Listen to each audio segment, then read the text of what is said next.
the last year of his Arsenal contract, his last chance to go to a World Cup. He injured his shoulder on the opening day. But England called, and Seaman went through the pain barrier in Munich. But by the end of September, his career was in jeopardy. Before Christmas, he wondered if he'd ever play again. It was hard because I didn't seem to be getting anywhere with the shoulder, you know, and I was worried that the shoulder might cause me, you know, might cause me to retire. That's serious? Yeah, you know, because nothing was happening, and then after I had the operation, you know, the pain was quite bad, you know, even quite a while afterwards. All sorts go through your mind, you know, you start thinking, you know, will I play again? Will I get back in the team? You know, or the worst case scenario is, you know, will I have to retire? All sorts go through your mind. I think it's only natural, isn't it, really? Oh, it's going to get my gloves wet. Hang on. It's going really well in training. Then I need a few reserve team games, and then I'm available for selection. And then that's down to managers and things like that. How much does the World Cup mean to you, David, being there and being part of it? It's a fantastic tournament, and you have a great time as a footballer. I can remember walking out against Tunisia, and for about 5 minutes, all the hairs were up on my back and everything. It was a great feeling. And he might finish it off! Oh, it's a wonderful goal! What did you think when you heard the World Cup draw, Argentina again? Wow. Well, the first thoughts was revenge, really.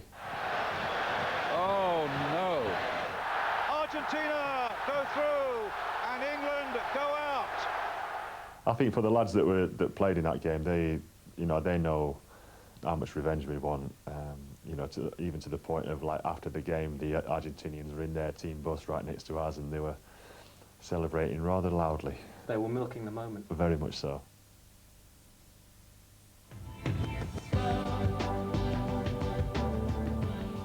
In the time you've been on the sidelines, Arsene Wenger signed a new contract. Yeah.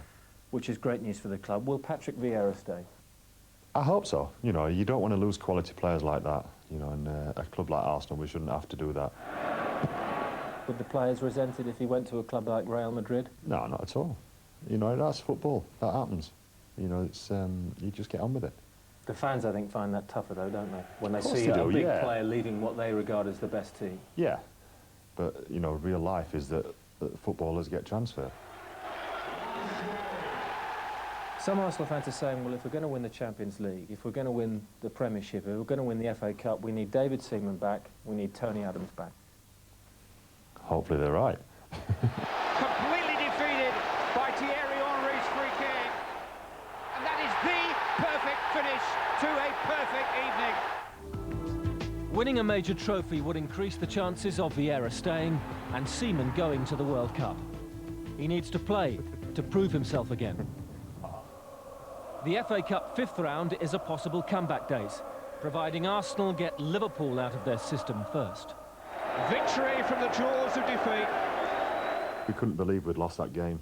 We just seemed to be so much in control, creating chances, missing chances, and then just got hit by 2 sucker punches. I think a lot of Liverpool fans would admit that we should have won. This weekend? Great game to watch again. That's that bit done. You are one of these players who attracts attention from certain sections of the press, I think, David, it's fair to say, and writing David Seaman off, things like this. Yeah, that was before the injury.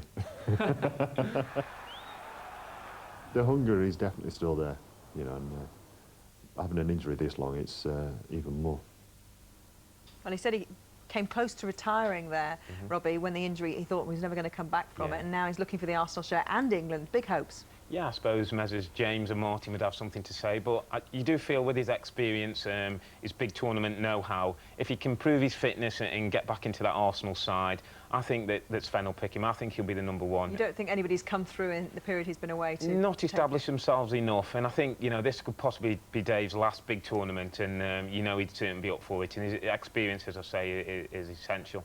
Well, he won't be involved tomorrow, but it is a repeat, of course, of last year's final. Do you think we'll see a repeat in the result? Well, you'll probably see a similar game in the sense that I think I can see Arsenal having most of the possession, probably doing most of the pressing. Liverpool are very good. We saw an exceptional performance, I have to say, by them in midweek. One that I didn't expect at United. That would have given them a lot of confidence. And yeah, I can see them sitting there, frustrating, and then kill a punch. Well, they both come into this, don't they, buoyed up by their midweek performances? Definitely. Hopefully, the game will live up to its billing. It's the tie of the round, and I can see Arsenal nicking it. Shame to lose either of them really at this stage, isn't it? OK.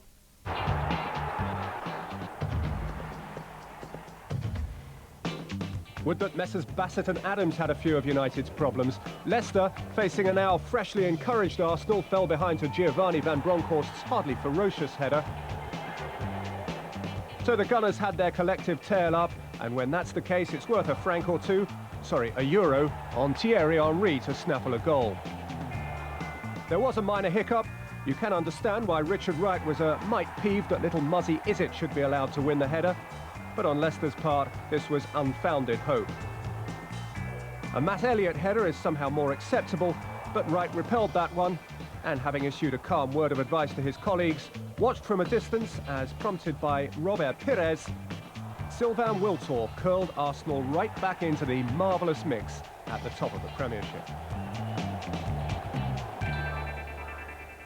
So that's how the table stands. Manchester United on 45 points, prevented from extending their lead to 48 by Liverpool. Now, if we have a look at how the teams in the top 5 there fare against each other, the head-to-heads, if you like, it's interesting that Manchester United are actually bottom of that table, Newcastle top, which really, Andy, doesn't place as much emphasis on those kind of games as we perhaps do. No, not with United, sitting on top of the league. They're so good at swatting away all of the other teams below them, United. That's what they do. That's where the other sides often let themselves down.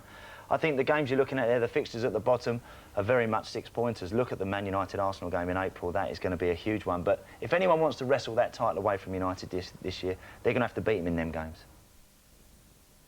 FA Cup finalists and another showdown between Thierry Henry and Michael Owen, but it was Henry's ability away from the penalty area that created the first real opening. He would go on to cause all sorts of problems for the visiting defence down the left. Owen's early excursion was far more direct. A clever exchange with Nicolas Anelka through the middle. Goalkeeper Richard Wright was quick off the mark. 27 minutes gone, and again Henry the creator. A 1-2 with Giovanni van Bronckhorst, and Dennis Bergkamp got his head on the end of the cross. Liverpool's retort was immediate. Anelka delivering a shot-come slice which very nearly produced dividends.